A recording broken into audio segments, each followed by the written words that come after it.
Muy buenos días. Mi nombre es Carlos Guevara y hoy tengo la oportunidad de conversarles un poquito acerca de la nube, en general, los conceptos de la nube, y entonces irnos un poquito más adentro a lo que sería el ofrecimiento comercial o la nube comercial de Microsoft que se llama Microsoft Azure. Esperamos empezar desde 000 y tratar de llevarlos hasta un nivel, a lo mejor no 100, pero 50, porque va que Azure es bastante grande e importante. Así que vamos a comenzar con eso. Tenemos unos 8 o 9 slides que vamos a hablar rapidito, muy brevemente, y después nos vamos a ir a ver directamente un poquito acerca de la consola de Azure y tratar de explicar los diferentes ofrecimientos y servicios que están. Estoy viendo aquí la conversación, así que si tienen preguntas, con mucho gusto si lo colocan ahí, trataré de mirar para allá de vez en cuando para ver las preguntas y ver si las puedo contestar. Pero vamos a empezar. Como dije, la presentación tiene que ver con Azure. Vamos a hablar específicamente de los ofrecimientos de Azure a nivel de todo tipo de plataforma, desde la plataforma computacional típica de máquinas virtuales y cosas como esa, hacia los servicios más avanzados que existen en Azure y que en realidad son bastante poderosos y muy completos. Así que entonces, sin más, vamos a empezar. Vamos a hablar un poquito acerca de por qué debe importarnos la nube. Uno de los temas que me pasa mucho cuando voy a clientes hoy en día es que no estamos totalmente, todo el mundo claro en lo que es la nube. Y honestamente no sé si hay una definición ideal de lo que es la nube, porque en realidad para mucha gente significa diferentes cosas. Así que es bueno explicarlo. Yo soy una persona un poquito mayor, yo tengo ya, no voy a decir cuántos, pero yo comencé con Internet cuando en nuestra región latinoamericana Internet comenzó a hacerse un poquito popular a nivel privado en los años, a mitad de los noventas. Y como vengo de ese background desde allá, eh, la gente que tiene mi tipo de edad o que viene de ese tipo de ambiente confunde a veces la nube. Yo he hablado con clientes y le llego y le digo, oye, no, tú tienes que estar en la nube. Y me dice, ay, no, yo estoy en la nube. ¿Tú estás en la nube ya? Sí, sí, yo tengo una página web. Y simplemente igualan Internet con la nube, y como tengo una página web, tengo presencia en Internet, así que estoy en la nube. Eso no es estar en la nube. Y de nuevo, lo comprendo porque cuando yo di mis primeras charlas de Internet, comencé hablando de la supercarretera de información y terminé hablando de la nube, porque eso era lo que le decíamos. Conozco otra gente que me dice, no, es que yo tengo mi página web hospedada afuera, así que definitivamente estoy en la nube. Y eso es lo que llamamos hosting, hospedaje. No necesariamente tampoco es estar en la nube, no es el concepto que se usa hoy en día para la nube. Si bien no es que no esté en la nube, pero no es lo que estamos hablando acá. Técnicamente hablando, tu presencia en la nube es lo menos que debe tener. O sea, tu presencia, tu página web es lo menos que debe estar en la nube. O, no, porque no debe estarlo, sino que por lo menos eso debe estar en la nube, pero hay muchas más cosas y por eso que queremos hablar de eso, ¿no?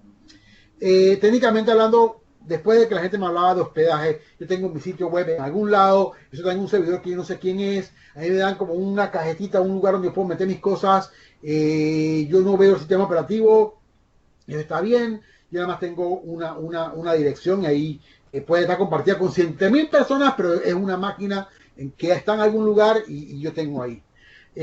Después de eso traía sus problemas, porque en realidad los sistemas operativos no están hechos para virtualizar fácilmente miles de máquinas o miles de instancias web, que es lo que nos pasaba en aquellos momentos. Que vino el concepto del servidor privado virtual, Virtual Private Server, donde sí, había una máquina grande, pero dentro de la máquina grande me creaban una máquina virtual a mí y yo tenía completo control de eso. Pero heredaba los mismos problemas que tener una máquina aquí en mi oficina hasta cierto punto. Tengo que actualizar el sistema operativo, que tengo que asegurarme que están los parches, tengo que asegurarme que el firewall está bien puesto, tengo que asegurarme que no se caiga el sistema operativo, que no le caiga un virus, cosas como esas, las sigo teniendo ahí arriba. Después han venido otros conceptos que ya van más avanzados. Infrastructure as a Service es lo que hoy en día todos los proveedores de nube comercial, Amazon, Google, Microsoft, IBM, Rackspace, todos ofrecen algo como eso. Pero básicamente es un concepto más avanzado del Virtual Private Server. Yo te voy a dar una máquina virtual, a lo mejor te doy unos servicios dentro de esa máquina virtual adicionales, pero es una máquina virtual. Entonces, puedo tener una máquina virtual, puedo tener también un router que también sea parte de lo que te ofrezca, o puedo tener un firewall que sea parte de lo que te ofrezca, o te puedo ofrecer cosas como esa. O sea, ya voy más avanzado que simplemente una máquina virtual. O te ofrezco una máquina virtual que ya viene preconfigurada con la base de datos y con todas las otras cosas que se puedan tener. Así que ese es el concepto de Infrastructure as a Service. La siguiente generación de los ofrecimientos en nubes se llaman Platform as a Service. Ya no es tanto infraestructura, ya no es tanto voy a simular una máquina en algún lado, sino te voy a ofrecer unos servicios más inteligentes que te van a servir si tú quieres hacer una página web, o quieres hacer una aplicación, o quieres hacer una base de datos. Igual, no te vas a preocupar del sistema operativo y cosas como antes, así que se parece a hosting hasta cierto punto, pero tengo otros servicios dentro de eso que te van a brindar mejor capacidad. Por ejemplo, si yo tenía antes una página web en un hosting y yo quería tener dos instancias para si una se caía, la otra siguiera andando, eso en hosting era casi imposible, o era muy difícil, o te costaba una millonada de plata. Te quedabas haciéndolo con Virtual Private Servers y tenías que hacer toda esa configuración de carpintería tú. Con Platform as a Service eso es automático. Yo le puedo decir, quiero crear un sitio web que va a ser una aplicación más que un sitio web de verdad, y yo quiero que se replique 5 veces automáticamente, y que si una de esas instancias se cae, las otras sigan funcionando, o que se reparta la información entre las 5. Todo ese tipo de cosas pueden manejarse automáticamente. Es más, si las 5 llegan a tener un nivel de procesamiento de más del 70% del CPU, créame una nueva y solamente voy a pagar por el tiempo que están esas andando, y las que cuando las voy bajando no, cosas como esa. Eso es lo que me puede hacer Platform as a Service, y lo vamos a ver en un ratito. De nuevo, servicios adicionales han ido surgiendo. Por ejemplo, yo quiero tener no solo una aplicación, porque quiero tener SharePoint, ya es algo que ya está hecho, que está instalado. Ponerme a instalar SharePoint yo es muy difícil, es complicado, tengo que tener muchos servidores, muchas cosas. Quiero simplemente decir, yo quiero tener SharePoint en la nube, y automáticamente lo puedo tener. Yo quiero tener una red virtual allá en la nube, para que solamente mis máquinas se puedan hablar entre sí, y quiero tener un VPN entre aquí y allá, y quiero tener un Active Directory allá en la nube para los usuarios que están allá. Cosas como esa se pueden hacer hoy en día para el caso de lo que se llamarían servicios adicionales. Y mejor todavía, yo puedo tener el concepto de nubes privadas. Yo puedo, como los proveedores, como Microsoft, como Google y como Amazon, en particular son los tres que más activos están. Microsoft en particular, por ejemplo, lo que ha hecho es, tuve que crear software para manejar ese tipo de plataforma en la nube.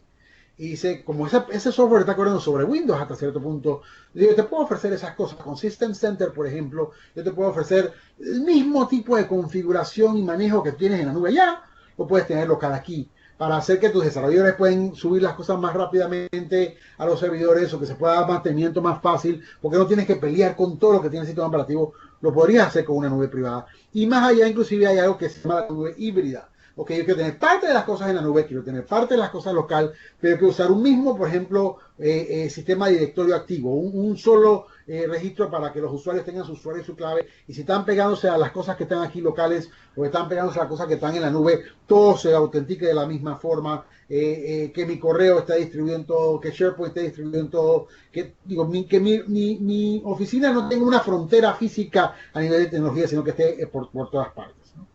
Entonces, en ese respecto, Microsoft va, y vamos a hacer siempre bien, voy a tratar de ser siempre bien honesto con ustedes. Amazon es el abuelo honestamente de las plataformas de las nubes. Amazon fue muy inteligente, como tenía ya una presencia muy grande a nivel web, tenía un montón de servidores, un montón de data centers, un montón de cosas para poder manejar su infraestructura normal. Decidió separar la parte de esa infraestructura y de esa programación y esas cosas, separarlo de la compañía principal y hacer como una división, y que le cobre a Amazon grande por los servicios que ofrece. Pero ya que estoy ofreciendo esos servicios al resto de mi compañía, los puedo ofrecer hacia afuera. Es algo que hacen muchas compañías grandes. Y en realidad fue un éxito, como ya tenían tantas cosas que estaban haciendo, fueron el primero en realmente ofrecer una red grande, poderosa, segura, privada y demás. Pero originalmente comenzó mucho más como un infrastructure as a service. O sea, yo ofrezco máquinas, y ya te pones lo que tú quieras aquí dentro de las máquinas. Y con ciertos servicios, pero más que nada eso. Microsoft comenzó un poquito de atrás. Microsoft, a pesar de que tiene una presencia grande también con Bing y con otras cosas y con Office 365, en realidad lo habían hecho cosas separadas y decidieron juntarlo todo y hacer Azure y hacer algo parecido a lo que hizo Amazon de crear algo separado que pueda ofrecer los servicios a los productos y propiedades de Microsoft como Bing, como Office 365, pero también venderlos hacia afuera. Pero irse más allá desde el punto de vista de, sí se enfocaron mucho más en Platform as a Service para que pudiera haber para los desarrolladores en particular o para los IT pros formas más fáciles de hacer las cosas y pensar menos en lo que está pasando. En el caso de Azure, Azure hoy en día tiene 38 regiones, lo que se llaman regiones. Piensen que en cada región por lo menos hay un data center gigantesco. Estos data centers tienen toda la redundancia, todas las cosas de seguridad, todo lo que se pueda pensar para que sean realmente de alta disponibilidad y alta confiabilidad. Pero aparte, está distribuido en 38 regiones para que yo pueda, por ejemplo, decir, yo quiero que mi base de datos se replique, tenga una base de datos, por decirte algo, en el este de Estados Unidos y que se replique en Japón. De forma de que tendría que haber un problema grande en Japón y en Estados Unidos para que se cayera todo. Como ejemplo, nosotros hicimos una aplicación para un cliente nuevo aquí en Panamá, un startup que tiene que ver con información financiera. Y cuando fueron a la superintendencia de bancos, por ejemplo, la superintendencia de bancos les solicitó una serie de documentación que típicamente le piden a los bancos, a pesar de que ellos no es exactamente un banco. Y pidieron, por ejemplo, documentos de continuidad de negocio y cosas y temas para asegurarse que no se debe ni caer ni perder la información. Los documentos hablando con ellos mismos, los documentos que los bancos a veces entregan son monstruosos, porque son gigantescos, porque tienen un montón de cosas distribuidas en diferentes lugares, diferentes data centers locales, y entonces tienen que pensar cómo van a poner esto en un proveedor de servicios acá, y hacer una serie de tareas para poder asegurarse que si se cae el data center principal, por decirte en España, puedan irse a otro lugar.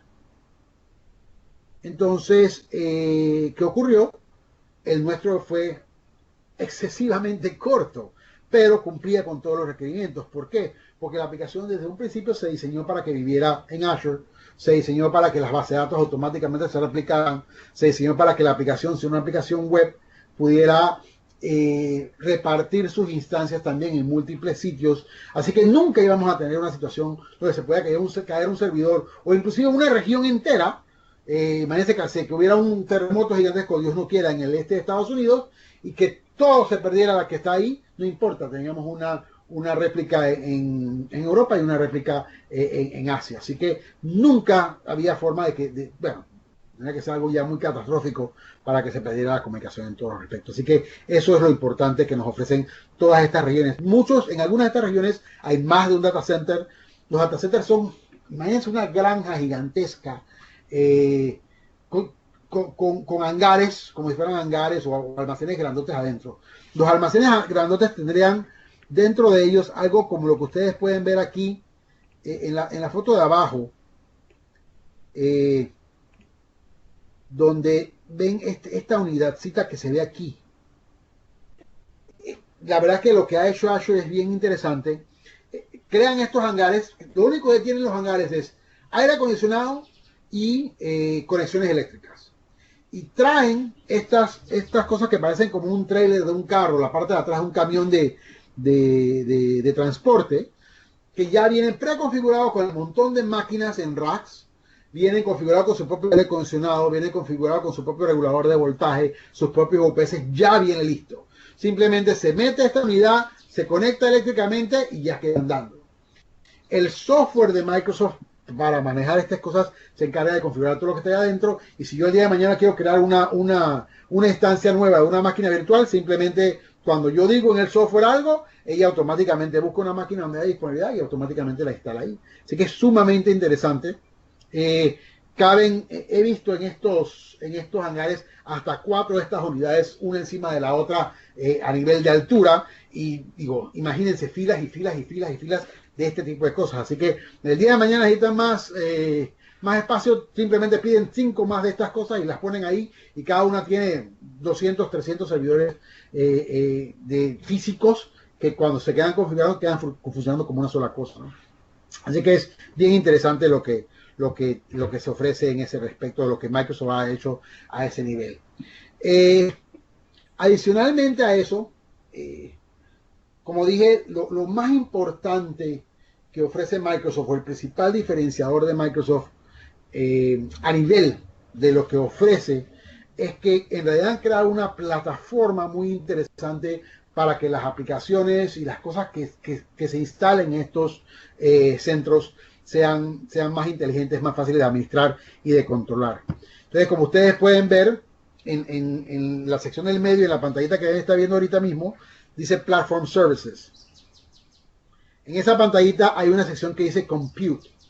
Compute normalmente van a ser tareas que requieran alto nivel de procesamiento. Si yo quiero una físicamente, bueno, no físicamente, pero una máquina virtual real caería sobre estas cosas que dicen compute. Yo quiero una máquina virtual vacía y yo quiero meter lo que yo quiero ahí adentro porque así lo quiero yo. Bueno, eso caería dentro de los ofrecimientos de compute. Yo quiero una máquina virtual pero que tenga SharePoint adentro. También quería con compute. Yo quiero una máquina virtual que tenga SQL Server y que ya esté configurada. O sea, yo no quiero configurar SQL. Yo nada más quiero entrar y ya entonces empezar a dar permisos o crear tablas. También quedarían como dentro del compute. Son cosas que básicamente es infraestructura. Quiero una máquina que haga tal cosa y yo me voy a encargar de la máquina. En el medio ven algo que dice App Platform. Y App Platform tiene web apps, tiene mobile apps, tiene otros tipos de servicios que están ahí, web services. Y esto básicamente es que yo no quiero la máquina. Yo quiero algo donde yo tenga completo control de cómo corre, pero no quiero preocuparme ni de sistema operativo, ni de ¿cómo se llama? Ni de parches, ni de firewall, ni nada de esas cosas. Yo quiero decir que esto va a correr .NET, o va a correr Python, o va a correr PHP, no importa. No me importa el sistema operativo es, así que yo no estoy pensando si es una máquina virtual con Linux o con Windows, no. Yo quiero PHP, o yo quiero .NET, o yo quiero simplemente, es una de las opciones cuando que yo puedo escoger para decorar ahí adentro. Y esto corre más eficientemente porque no está requiriendo todas las otras cosas del sistema operativo. A diferencia de hosting, no está compitiendo por recursos contra el resto de la memoria de las máquinas, de una misma máquina, porque es como si fuera una máquina virtual, pero sin la parte del sistema operativo. Solamente se encarga de hacer el trabajo de web. Entonces, si se pone lenta otra máquina, no me afecta a la mía. Si una aplicación en otro lado se revienta, no me afecta a la mía porque no estamos corriendo dentro del mismo proceso. Cada una está corriendo dentro del proceso aparte. Así que imagínense como si fuera una máquina virtual con las características básicas del sistema operativo a nivel de que, ok, yo necesito poder tener recursos, CPU, cosas como esa, pero no quiero más nada de lo que está ahí. Y lo bonito de eso es que, por ejemplo, para web apps, entienden que están trabajando páginas web, así que si yo quiero crear múltiples instancias y que todas contesten a una misma dirección, que automáticamente si una se cae, otra se levante, si una si se va saturando, que yo pueda hacer algo con ella, todo eso lo puede hacer automáticamente los web apps. La que dice mobile apps, por ejemplo, todavía es más interesante porque hoy en día tenemos mucho el concepto de que queremos desarrollar aplicaciones para celulares o para tablets o para tabletas o cosas como esas. Y necesito más, ok, yo voy a necesitar poder acceder a información de la nube, acceder a información, por ejemplo, de una base de datos que tenga la información de los vuelos, por decir algo de una aerolínea, o que tenga la información de las reservaciones de un hotel, o que tenga la información de mi contabilidad, inclusive puede ser, pero quiero que la gente lo pueda ver desde el celular. Quiero saber qué tipo de celular están utilizando. Quiero saber si hay un error que automáticamente se me propague y que me diga a mí que hubo un error en tal tipo de dispositivo y cosas como esa. Y una página web normal no hubiera servido para eso. Un servicio web normal no hubiera servido para eso. Los mobile apps automáticamente ya heredan este tipo de características. Así que ya yo voy a poder decirle, sí, yo quiero que tú me digas que eso estaba corriendo en un teléfono con Android, con qué versión de Android, cuánta memoria tenía, cuánto proceso tenía corriendo, si pasa un error, por decirte algo. Y él automáticamente lo hace porque sabe que estamos corriendo un mobile app. Hay developer services. Si soy desarrollador, por ejemplo, que en el caso mío en particular, eso es lo que hacemos nosotros, hay algo que se llama ahora DevOps, que es operaciones de desarrolladores. Antes, si uno compilaba la aplicación, por ejemplo, teníamos un grupo de 3 o 4 personas trabajando juntos, uno solamente podía compilar la aplicación porque él que tenía que recuperar todo el código fuente o hacer todos los check-ins si estaban usando una herramienta para manejar versiones de software. Esa persona que compila entonces tiene que ver cómo pasa eso primero ambiente de pruebas y después ambiente de desarrollo y una serie de procedimientos. Y era engorroso y complicado. Esto dentro de las plataformas que ha hecho Microsoft ha creado un pipeline, una tubería hasta cierto punto de desarrollo, donde yo puedo configurar quiénes van a hacer qué tareas, cómo se van a hacer y que se hagan o automáticas o semiautomáticas. Yo puedo decirle cuándo comienzan, pero que él comience los pasos, a las notificaciones, a todas esas cosas, sin que yo tenga que hacerlo manual, por ejemplo. Cosas como esa es importante. Obviamente está la parte de datos. Yo puedo tener una máquina virtual con SQL Server ahí como si fuera algo normal, o yo puedo decir simplemente yo quiero una base de datos. Yo quiero una base de datos de SQL Server.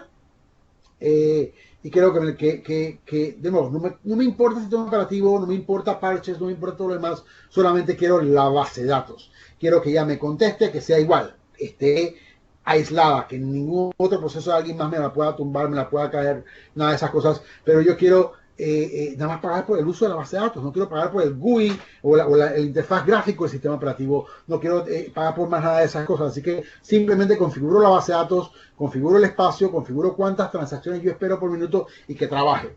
Y si yo quiero replicar esa base de datos en la misma región, lo puedo hacer, o lo quiero replicar en múltiples regiones, lo puedo hacer. Y todo este tipo de cosas lo podemos manejar también.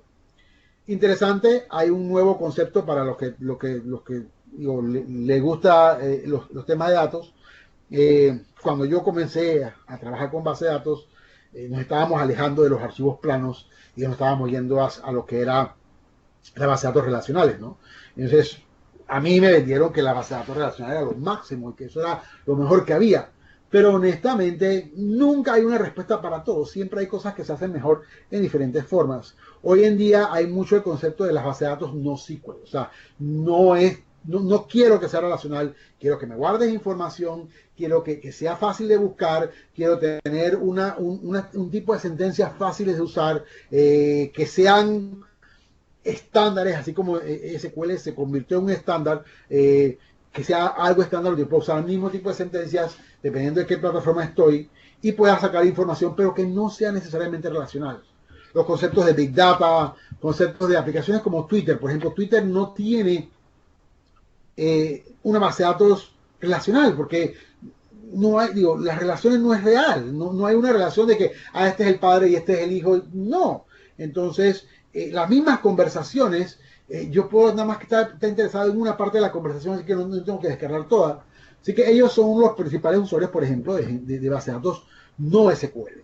Y ese tipo de base de datos también existe aquí en Azure. Yo puedo seleccionar una base de datos no SQL, igual asignar la cantidad de espacio que quiero y la cantidad de cosas que necesito y puedo trabajar perfectamente así si mi solución no necesariamente es relacional. Y eso después lo podemos conversar si les interesa. Yo creo que puse mi correo en la página inicial, está en la página final, así que también me pueden escribir ahí con mucho gusto.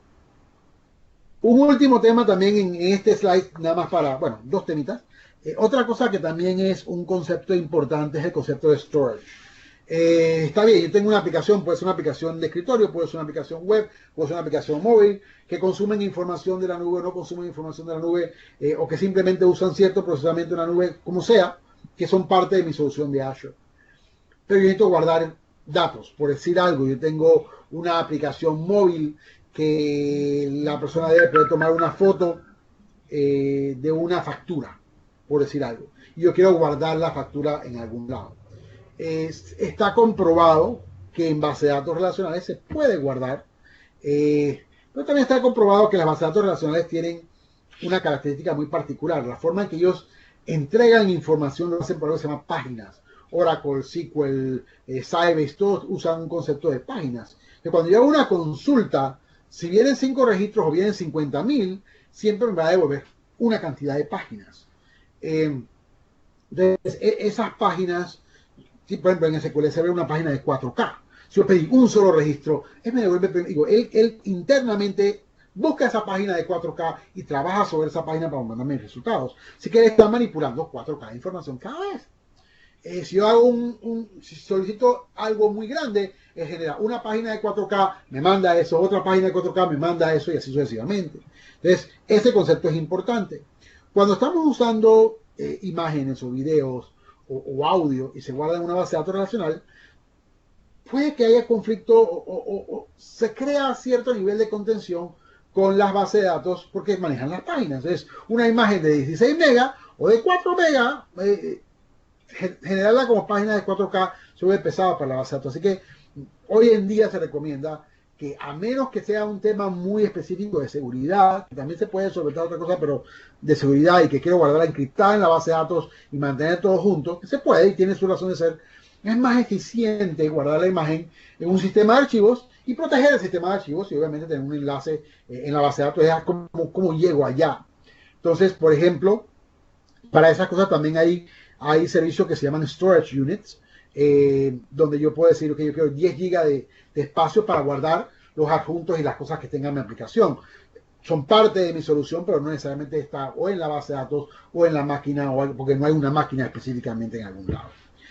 Lo que ven en la parte de abajo son los infrastructure services, o sea que si yo quiero comprar una máquina virtual o alquilar una máquina virtual o storage o networking, si yo quiero tener un router, si quiero tener un VPN, eso es lo que aparece aquí en la parte de abajo de infrastructure services. Y en la parte derecha, lo que son ya los servicios híbridos, como dije, yo quiero tener Azure, yo tengo Active Directory en mi oficina, pero quiero entonces poder compartir ese Active Directory con la nube para que mis usuarios se puedan autenticar, no importa dónde estén, y tengan usando el mismo usuario y la misma clave, single sign-on, por ejemplo. Un ejemplo enfocándome específicamente en la partecita del medio de la pantalla, los Azure App Services. De nuevo, si yo estoy creando aplicaciones web, estoy creando aplicaciones móviles, estoy creando servicios web, estoy creando aplicaciones de lógica, donde simplemente voy a tener algo que calcule cosas allá y me esté generando información y lo esté guardando donde sea. Esas son plataformas que no necesito una máquina virtual específicamente con toda la carga del sistema operativo y todo lo demás, sino que yo creo es como si fuera un buzoncito para mi web app o un buzoncito para mi API o cosas como esa. Y entonces eso automáticamente tiene una serie de APIs integrados para que yo pueda hablar con ella, para que pueda sacarle provecho. Me ayuda a nivel de desarrollo, me permite crear, tiene ciertos servicios adicionales que también me ahorran trabajo a mí como desarrollador y le ahorran trabajo a la IT Pro de depurar eso más adelante o ver dónde están los errores. Por ejemplo, igual, quiero una aplicación móvil, pero que va a ser para consumidores a nivel mundial. Que ellos puedan entrar y, por ejemplo, ver información turística de Panamá, por decir algo. Y yo creo que algunas personas se registren y puedan recibir notificaciones. Normalmente yo tendría que usar una plataforma de notificaciones, o uso correo, o uso SMS, o uso WhatsApp, y tengo que ver cómo lo hago. Pues si están usando celulares, ya hay una plataforma dentro de las cosas. Así que hay un concepto de Notification Hub.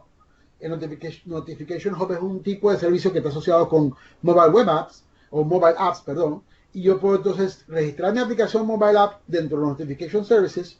Todos los usuarios que tengan que hayan bajado mi aplicación están conectados a ese Notification Hub automáticamente sin que yo haga nada. Y si yo quiero mandar una notificación, simplemente o la programo o dentro de la página de la consola le digo, mándame una notificación a todos los usuarios que estén, no importa dónde están, y llega una notificación de mi aplicación sin tener que yo programar nada o casi nada.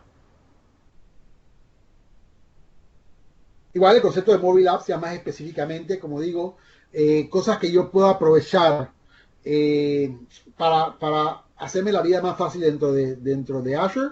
Primero que nada y esto es importante, no lo mencioné antes, algunas personas piensan que cuando están hablando de Azure, de Microsoft, como es Microsoft, nada más se pueden usar cosas de Microsoft. Eso no es así. Una de las cosas que Microsoft comprendió es que el mundo está hecho de muchas cosas. Así que en la nube ellos no pueden darse el lujo de ser nada más una tienda de Windows. Tienen que ofrecer todo.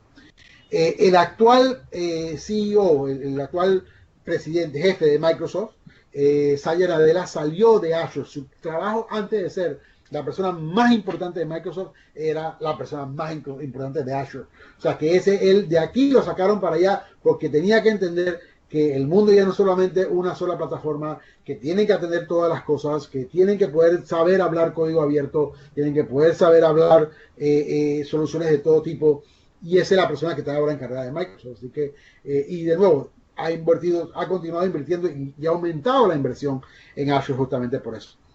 Así que a nivel de desarrollo, yo como desarrollador, cuando estoy trabajando en una aplicación para dispositivos móviles, si quiero que aprovechar lo que está en Azure, primero que nada, que Azure va a entender si estoy desarrollando mi aplicación para Windows, para iOS, para Android, si es una aplicación web, lo que sea. Si yo estoy programando usando las herramientas de Microsoft, por ejemplo, Xamarin, o estoy usando PhoneGap, que son las herramientas de Adobe, por ejemplo, para hacer aplicaciones, una aplicación semi-web para que funcione en todas las plataformas, o estoy usando React, que es lo que una de las plataformas que ha empujado mucho Facebook, o estoy usando cualquiera de esas plataformas que quiero usar Java puro para hacer una aplicación Android, quiero usar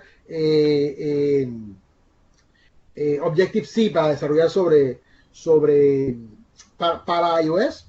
Hay SDKs y APIs directamente creados para todas esas plataformas, así que no importa básicamente en qué yo quiero programar, hay un SDK que yo puedo bajar para la plataforma, ya sea Eclipse, por ejemplo, Objective-C o Windows, lo que sea, y yo digo, descarga estas cosas para que ya mi compilador sepa cómo hablar con Azure y cómo sacar los beneficios de Azure. A nivel de conexiones, eso a nivel de lo que yo hago con mi aplicación. Mi aplicación típicamente se va a conectar a web services para sacar cosas, para validar usuarios, para sacar información, para sacar fotos, para guardar cosas. Entonces se va a hacer, normalmente se recomienda que sea por medio de REST. No solo tiene que ser REST, puede ser SOAP, puede ser SAML, pero típicamente es conexiones tipo REST. Y con eso me puedo conectar a bases de datos. Puedo conectarme a Office 365, puedo conectarme a SharePoint, puedo conectarme para autenticar, por ejemplo, con Facebook, con Twitter, con las cuentas de Microsoft, con las cuentas de Google y con Azure Active Directory, no, que es una versión de Active Directory o que vive solo en la nube o que está conectado y le explica la información que yo tengo localmente. Y puedo hacer notificaciones, push notifications a dispositivos como Apple, o sea, como iPhone, como iPhone, como iPad, a dispositivos como celulares Windows o máquinas con Windows, a dispositivos con Android, a Kindle, y todo ese tipo de cosas que estén ahí, ¿no?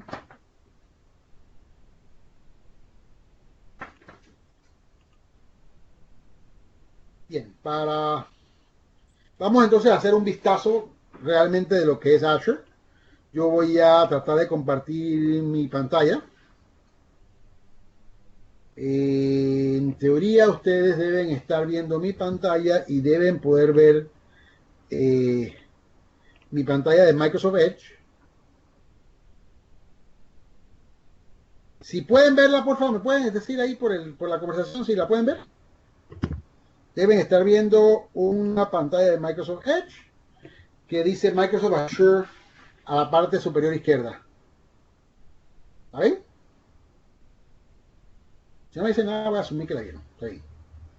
Vamos a seguir. Técnicamente hablando, estoy viendo una de mis cuentas de Microsoft Azure. Yo tengo varias por diferentes proyectos.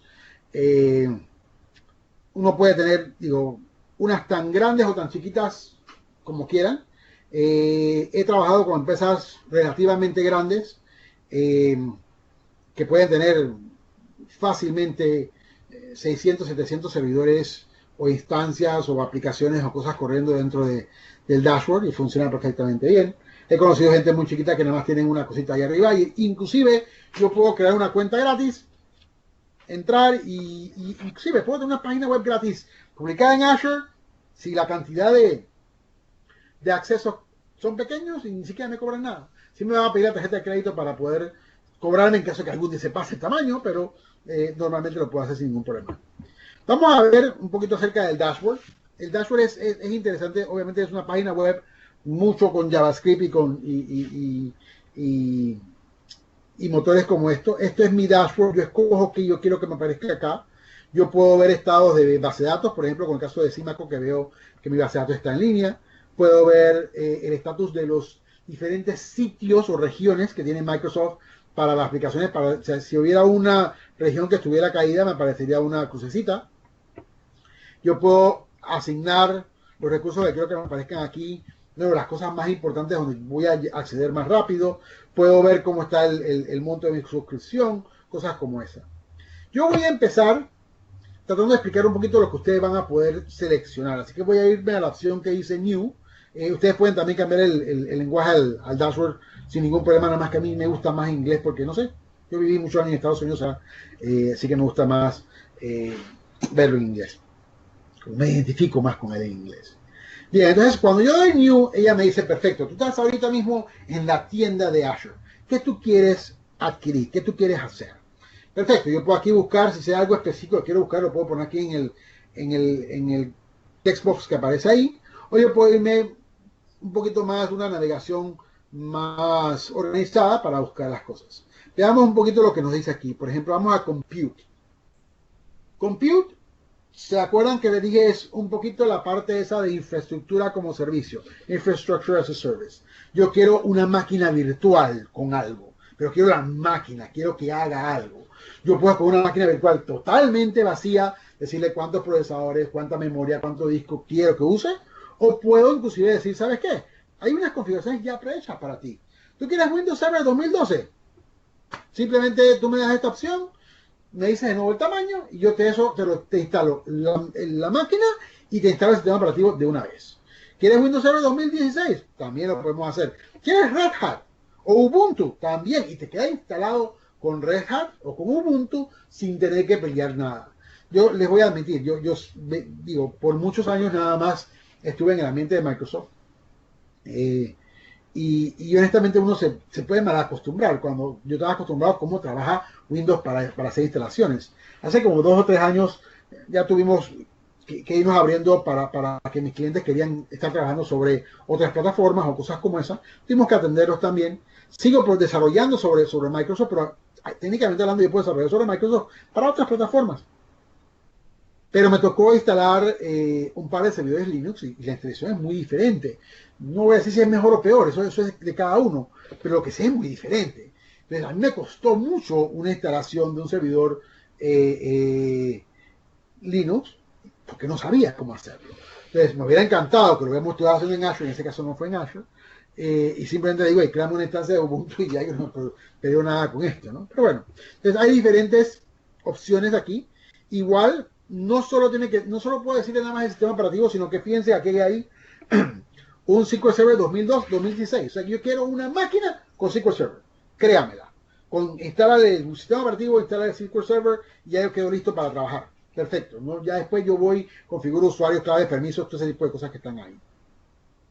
Hoy en día hay un concepto muy interesante que son contenedores. No sé si lo han escuchado.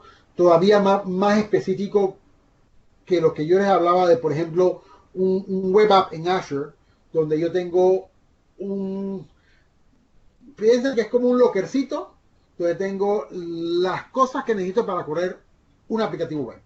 No, obviamente, él simula que hay un sistema operativo atrás, pero no hay de verdad la pantallita de login, entonces no hay, porque esto se ha removido para que solamente yo use la memoria para lo que es mi página web. Asimismo, hay un concepto que se llama los contenedores, es un concepto más viejo, o sea que no, digo, Microsoft aprovechó mucho los conocimientos que estaban allá. Pero el concepto de los contenedores es súper interesante. Hay una que se llama Docker, que tiene un delfincito con unas cajetas encima, una ballenita, perdón, no es un delfincito, el nombre de la compañía. Y es súper interesante porque en vez de preocuparme del sistema operativo y todo lo demás, igual, me quedan un contenedor, yo le digo a ese contenedor qué requisitos necesito y yo instalo mi aplicación ahí. Yo después puedo repartir ese contenedor como parte de mi aplicación. Entonces ya yo no tengo que crear un instalador y que lo instalaron, que si tenían o no tenían. Mi aplicación lleva todo. Y además, si ya tengo una herramienta que corre los contenedores, simplemente le digo, aquí hay un contenedor nuevo, córrelo, y ya te queda la aplicación corriendo ahí adentro perfectamente. Así que ese es un concepto interesante. De nuevo, esta era una plataforma que se había diseñado principalmente para Linux, es muy importante. Tiene hoy en día muchos adherentes y Microsoft hizo una alianza con Docker para poder tener software para hacerlo, poder manejar ese software acá y que las cosas de Docker, aunque las haya hecho para que yo corriera en Linux en otro lado, yo las puedo traer aquí y corra perfectamente bien. Esas son algunas de las cosas que tenemos aquí. Fíjense que yo puedo decir aquí see all y me pueden aparecer X número de otras cosas que yo puedo buscar, ¿no? Yo puedo escoger quiero instalar una máquina con SharePoint, quiero que me instales una máquina aquí tengo una granja una no granja de SharePoint o una granja de SharePoint de alta disponibilidad. Quiero tener una máquina con Visual Studio. Yo no quiero tener a lo mejor un servidor, pero quiero una máquina con Visual Studio. Tengo amigos en Estados Unidos que tienen compañías de desarrollo muy grandes y que me decían que para ellos era complicado tener las herramientas de desarrollo porque se actualizan mucho, porque por todas esas cosas que pueden pasar en las estaciones de la gente. Aparte que mientras más cosas usaban, la máquina que tenía que ser más grande y más importante.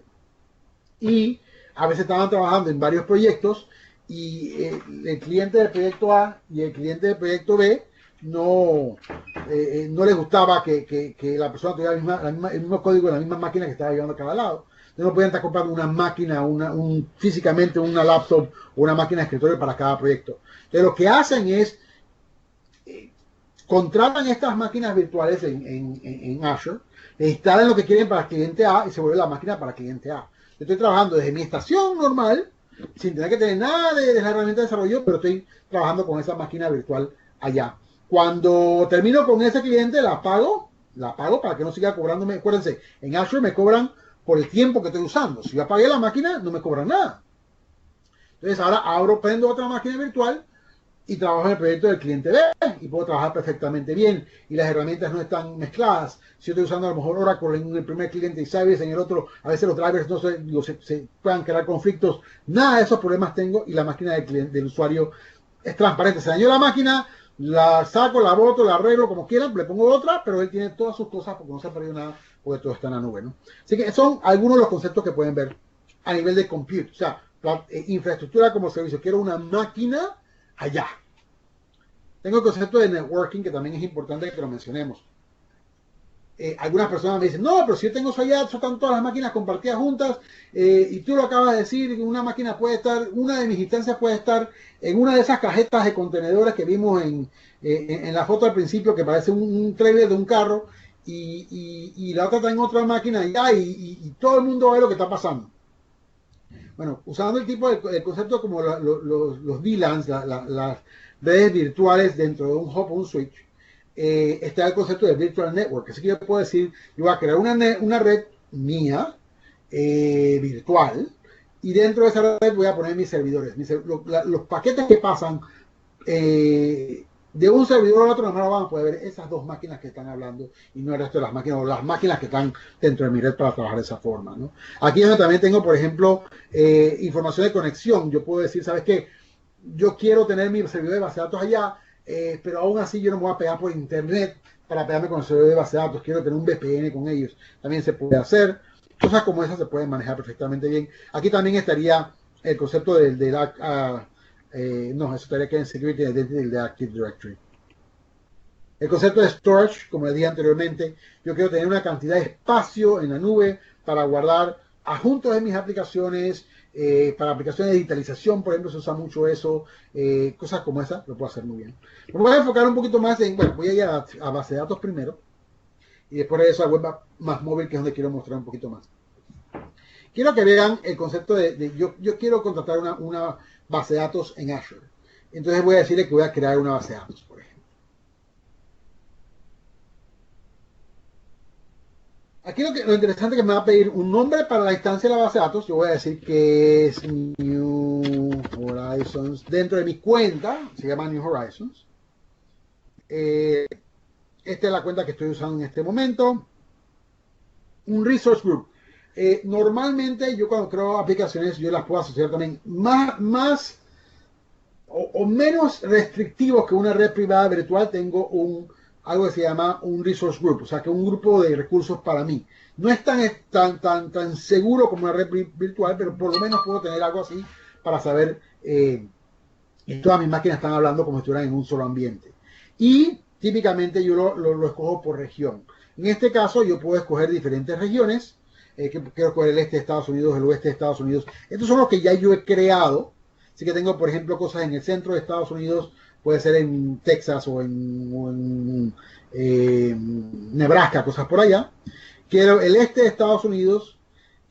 Hay dos tipos bueno, quiero el oeste de Estados Unidos y tengo uno que yo creé para mí que es más distribuido, que se llama ValueUp Resources acá abajo.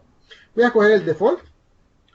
Igual, ¿qué quiero que esté en mi base de datos? Yo quiero que ella tenga una de las aplicaciones de ejemplo, por ejemplo, la VentureWorks.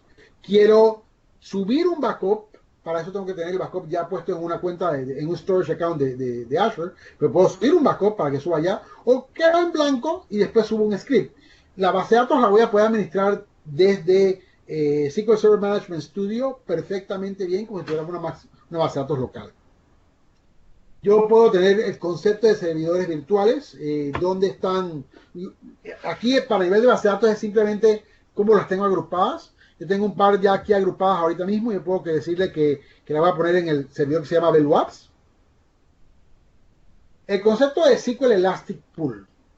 Este es un concepto que podríamos dedicarle toda una semana o toda una charla de estas al concepto de SQL Elastic Pool. El hecho es que, por ejemplo, yo puedo tener data vieja, pero mucha data, pero que no la voy a estar usando mucho. Entonces, con el concepto de Elastic Pool, yo puedo decir, mira, esta data que tenga más de cierto tiempo de no usarse, se vaya pasando a dispositivos de almacenamiento un poquito más lentos. No son lentos, pero un poquito más lentos. De forma de que no me cuesten tanto a mí. Pero que toda la información esté disponible. Si el día de mañana tengo que hacer una consulta a eso, como es una información que no hemos consultado en mucho tiempo, va a costar un poquito más lento esa respuesta. Pero voy a ahorrar plata en ese concepto, por ejemplo. Vamos aquí a donde dice el concepto de pricing tier. Tú quieres una base de datos, cómo la quieres manejar, cuánto quieres cobrar. Y esta pantalla me la acaban de cambiar hace poquitísimo tiempo, porque no estaba así la semana pasada. Cuando estoy hablando de base de datos, yo le dije que ya no tenemos que pensar en el concepto de procesadores, de memoria, de RAM, nada de esas cosas. Yo lo que quiero es que mi máquina me conteste. Y en base de datos se llama un Data Transaction Unit. Es el concepto que está usando Azure. 5 DTUs, por ejemplo, serían equivalentes a más o menos 5 transacciones por segundo. Eso puede ser grande o poquito para la gente, será lo más chiquito que yo puedo escoger acá. Si yo cojo esta instancia básica de 5 DTUs, me va a costar $4.99 al mes. O sea, $4.99 es la base de datos al mes. Y yo puedo tener hasta 2 GB de espacio en ese tipo de base de datos. El siguiente nivel es el nivel estándar de base de datos. Yo puedo escoger, porque yo quiero una aplicación que ahora me conteste 20 transacciones por segundo. Y me va a ocupar, en vez de 250 GB, fíjense que no, el precio del tamaño ni siquiera me afecta en este nivel. No me cambia el precio del tamaño. Así que puedo tener mi base de datos de 250 GB y 20 transacciones por segundo me va a costar $30 al mes. Si quiero que sean 50 transacciones por segundo, me cuesta 75. Y si quiero que me maneje 100 transacciones por segundo, ya me cuesta 150. Obviamente, ya la máquina tiene que ser más grande y más poderosa. Y puedo ir así, cambiando el tamaño. Voy a dejarla en estándar, pero voy a ponerme mis 20 transacciones por segundo. Y ella comienza a trabajar en la creación de esa base de datos. Hay varias cosas que yo debo hacer. Una vez que termine, no voy a tener tiempo de hacerlo todo ahorita, así que nada más para que tengan una idea. Yo creé mi base de datos, después que ya la creo, estoy creando mi base de datos, perdón, ahí la ven que está creándose aquí. Estoy creando mi base de datos, y lo que pasa con esa base de datos ahora, voy a irme a mis recursos de base de datos. Debe aparecer esa base de datos aquí en algún segundito. Debe aparecer aquí en algún segundito. Estoy trabajando todavía. Vamos a ver aquí en el dashboard. Deployment started. Así que vemos que está trabajando en crear mi base de datos.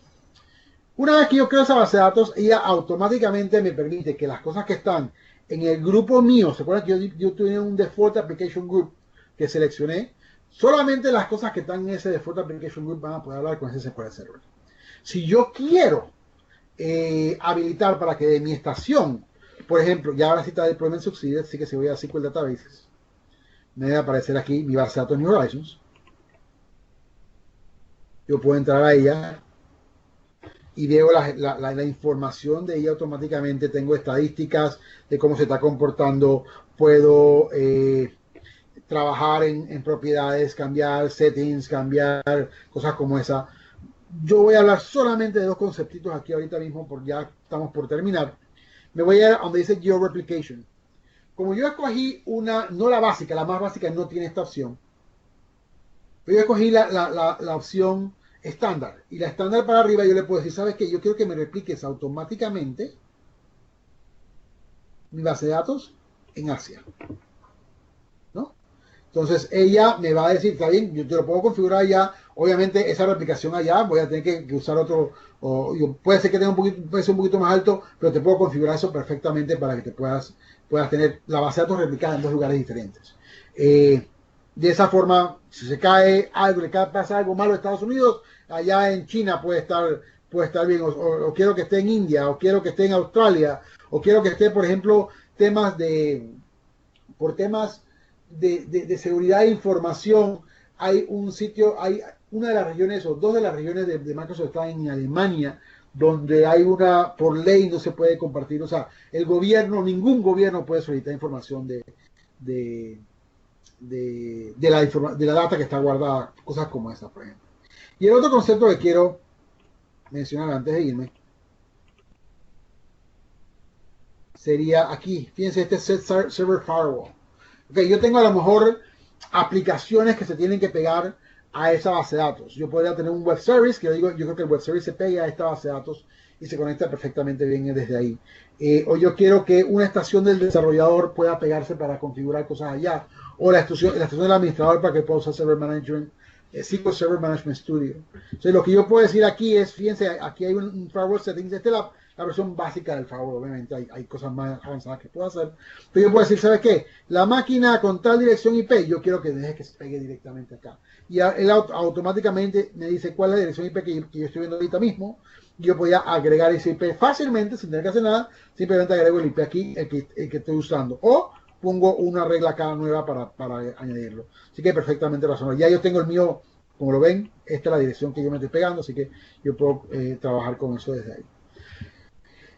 2 minutitos más nada más para ver si puedo mostrarle rapidito el concepto de App Services. Yo voy a crear un web app muy rápidamente. Fíjense que no me fui a la galería, sino que vine aquí directamente. Ahí ya estoy viendo las cosas que es plataforma como servicios. Voy a irme aquí a web app, que es que quiero crear una aplicación que va a correr en ambiente web, pero que quiero que entienda muy bien cómo trabaja el web. Así que voy a decir que voy a crear aquí también una aplicación que se llama New Horizons. Voy a usar mi recurso que habíamos usado antes, CentralUS. Ya con esto automáticamente voy a poder inclusive accesar la base de datos que estamos trabajando. Y es así de sencillo decirle create y ya. ¿Qué va a pasar? Él va a crearme algo que se llama newhorizons.azurewebsites.net. ¿Okay? Ese es el nombre por default que va a tener. Si ustedes quieren probar ahorita, bueno, ya no sé si cuando ustedes vean esto, si está grabado, si todavía la voy a dejar abierta esa andando, pero si entrar en esa dirección, newhorizons.azurewebsites.net, en este momento, apenas él termina, eso le va a mandar una página de default que dice que ya está corriendo la aplicación. Fíjense acá dice Deployment Started de nuevo, y cuando él termina, yo voy a tener una aplicación, lo que se llama un web app puesto. No es un servidor de web per se, no tengo IIS, no tengo nada de esas cosas, es un cubo que sabe hablar programación web. Ya me dijo que Succeeded, así que si regreso aquí a mi web apps, a mi app services, veo New Horizons, veo que está corriendo. Yo puedo entrar a configuración internamente y yo puedo ver la bitácora de actividades. Yo puedo, si quiero, entrar a la parte de settings, nada más para que vean un poquito cómo trabaja esto. Yo le puedo decir, de nuevo, esto no es ni Windows, ni Linux, ni nada. Es algo que corre aplicaciones web. Él sabe cómo hablar con .NET, la versión 4.6, pero yo la puedo cambiar. Él sabe cómo hablar con PHP, la versión 5, 5.5, 7, 7.1. Él sabe cómo hablar Java, Java 7 o Java 8. Él sabe cómo hablar Python, 2.7 o 3.4. yo quiero que esa máquina sea de 32 o 64 bits. Quiero que haya afinidad de cookies. Por ejemplo, yo quiero que por medio de cookies, si yo tengo varias instancias de esta aplicación, de nuevo, yo puedo crear mi página web, la subo a este sitio y le digo que quiero 5 instancias de eso, él automáticamente se encarga de copiar a las 5 máquinas. Yo no tengo que ir y decirle a las 5 que están ahí. Se encarga de entrar a las 5 máquinas, colocar las cosas y todas contestarían en esa misma dirección, Azure, newhorizons.azurewebsites.net. Y sí, yo puedo más adelante cambiar ese nombre, claro, ponerle cuando tenga un dominio, cosas como eso. Los documentos por default, cómo quiero manejar ese tipo de cosas, todo lo puedo configurar desde aquí automáticamente. Y la última cosa que quería decirles es que yo tengo el concepto de scale out que hablábamos anteriormente. Yo le puedo decir a usted, yo le puedo decir a la aplicación que, ok, yo voy a comenzar con una instancia. Tengo un cliente que está comenzando con algo chiquito, va a comenzar a trabajar. Así que podemos trabajar con eso perfectamente bien. Pero yo quiero que mañana ese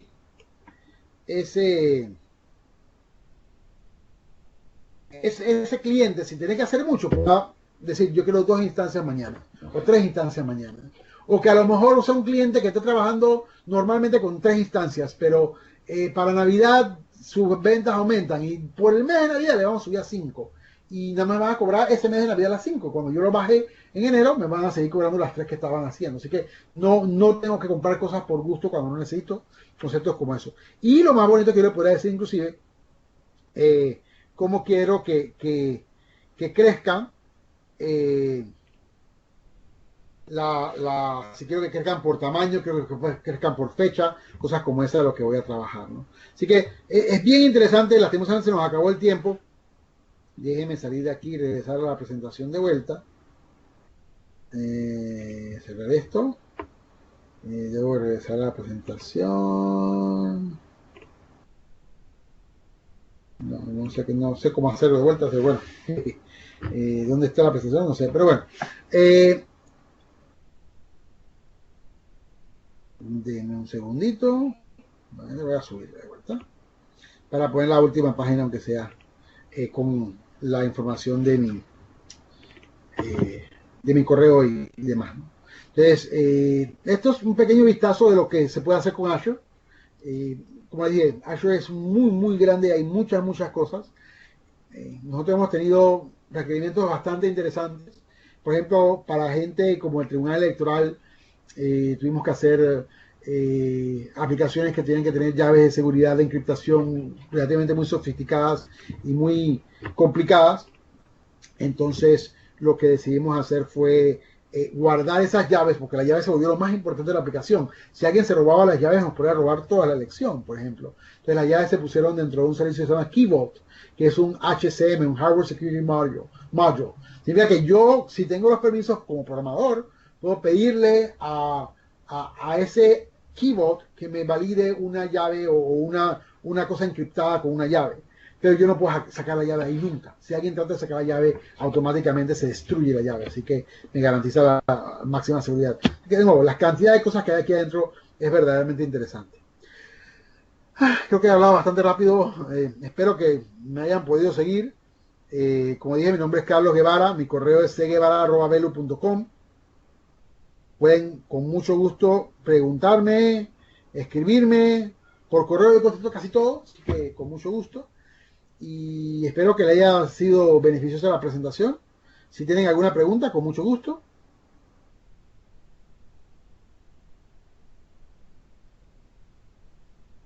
Y recuerden, cualquier cosa me pueden escribir, ver y ojalá nos veamos pronto en otra presentación de temas así interesantes.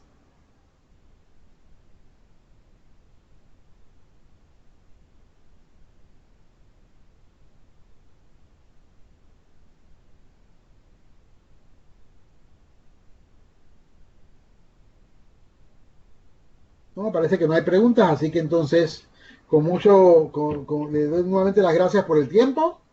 Y espero cualquier comentario, como dije, pudiéramos, con mucho gusto, me lo pueden hacer por correo. Y si no, llaman a New Horizons en cualquiera de los lugares que quede más cerca y nos preguntan por nosotros, ¿no? Con mucho gusto, muchas gracias. Hasta luego.